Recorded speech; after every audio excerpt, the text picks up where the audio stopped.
ಹೆಚ್ಚು ದಾಖಲಾತಿ ಹೊಂದಿರುವ ಸರ್ಕಾರಿ ಶಾಲಾ ಅಭಿವೃದ್ಧಿ ಮತ್ತು ಮೇಲುಸ್ತುವಾರಿ ಸಮಿತಿಯ ಅಧ್ಯಕ್ಷರಾಗಿರುವ ಶ್ರೀಯುತ ಕುಮಾರ್ ಗೌಡರ್ ಅವರ ಕುರಿತು ಕಿರು ಪರಿಚಯ.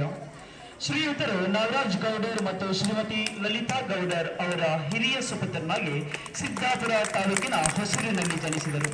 ತದನಂತರ ತಮ್ಮ ಪ್ರಾಥಮಿಕ ವ್ಯಾಸಂಗವನ್ನು ಸರ್ಕಾರಿ ಹಿರಿಯ ಪ್ರಾಥಮಿಕ ಶಾಲೆ ಹೊಸೂರು ಹಾಗೂ ಪ್ರೌಢ ವ್ಯಾಸಂಗವನ್ನು ಸಿದ್ಧಿವಿನಾಯಕ ಪ್ರೌಢಶಾಲೆ ಸಿದ್ದಾಪುರ, ತದನಂತರ ಕಾಲೇಜು ವ್ಯಾಸಂಗವನ್ನು ಎಂಜಿಸಿ ಮಹಾವಿದ್ಯಾಲಯ ಇದರಲ್ಲಿ ಮುಗಿಸಿರುತ್ತಾರೆ.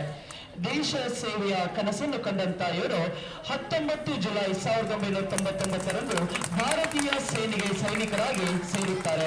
ತಮ್ಮ ಸೇವಾ ಅವಧಿಯಲ್ಲಿ ಉತ್ತರಾಖಂಡ್, ಕಲ್ಕತ್ತಾ, ಜಮ್ಮು ಕಾಶ್ಮೀರ್, ಒಡಿಸ್ಸಾ, ಅರುಣಾಚಲ ಪ್ರದೇಶ ಹಾಗೂ ದೆಹಲಿಯಲ್ಲಿ ಸೇವೆ ಸಲ್ಲಿಸಿ ಸುಮಾರು 21 ವರ್ಷಗಳ ದೀರ್ಘಾವಧಿಯ ಸೇವೆಯಲ್ಲಿ ಸೈನಿಕರಾಗಿ ಪದಾರ್ಪಣೆ ಮಾಡಿದಂತ ಶ್ರೀಯುತರು JCU ಅಂದರೆ ಜೂನಿಯರ್ ಕಮಿಷನರ್ ಆಫೀಸರ್ ಆಗಿ 31 ಮಾರ್ಚ್ 2020ರಂದು ಭಾರತಾಂಬೆಗೆಯ ಸೇವೆ ಸಲ್ಲಿಸಿ ನಿವೃತ್ತರಾಗುತ್ತಾರೆ.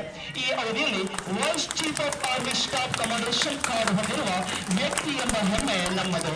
ಧರ್ಮಪತ್ನಿ ಸುಧಾ ಗೌಡರ್ ಹಾಗೂ ಸಮಯ್ ಮತ್ತು ಸಾತ್ವಿಕ್ ಎಂಬ ಇಬ್ಬರು ಗಂಡು ಮಕ್ಕಳನ್ನ ಹೊಂದಿರುವ ನೆಮ್ಮದಿಯ ಕುಟುಂಬ ಇವರದು.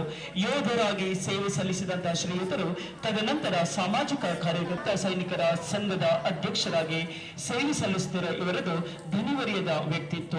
ಸ್ಥಿತಿವಂತರಾಗಿದ್ದರೂ ಕೂಡ ತಮ್ಮ ಮಗನನ್ನು ಸರ್ಕಾರಿ ಶಾಲೆಗೆ ಸೇರಿಸುವುದರ ಮೂಲಕ ಸಮಾಜಕ್ಕೆ ಒಂದು ಉತ್ತಮ ಸಂದೇಶ ನೀಡಿದ ಮಾದರಿ ವ್ಯಕ್ತಿತ್ವ ಇವರದು. ಕಳೆದ ವರ್ಷ ನಮ್ಮ ಶಾಲೆಯ SDMC ಅಧ್ಯಕ್ಷರಾಗಿ ಸರ್ವ ಪದಾಧಿಕಾರಿಗಳು, ಪಾಲಕ ಪೋಷಕರು ಹಾಗೂ ಶಿಕ್ಷಕರ ಜೊತೆ ಸಂಪರ್ಕ ಕೊಂಡಿಯಾಗಿ ಶಾಲೆಯ ಭೌತಿಕ ಶೈಕ್ಷಣಿಕ ಪ್ರಗತಿ ಮತ್ತು ಅಭಿವೃದ್ಧಿಗಾಗಿ ಶ್ರಮಿಸಿದವರು ಇವರು. ಶಾಲಾ ತಡೆಗೋಡೆ ನಿರ್ಮಾಣಕ್ಕಾಗಿ ಸ್ವತಃ ತಾವೇ ವೈಯಕ್ತಿಕವಾಗಿ 1 ಲಕ್ಷಕ್ಕಿಂತ ಹೆಚ್ಚು ವ್ಯಯಿಸಿ ಒಂದು ಭದ್ರ ತಡೆಗೋಡೆಯ ನಿರ್ಮಾಣಕ್ಕೆ ಕಾರಣರಾದವರು.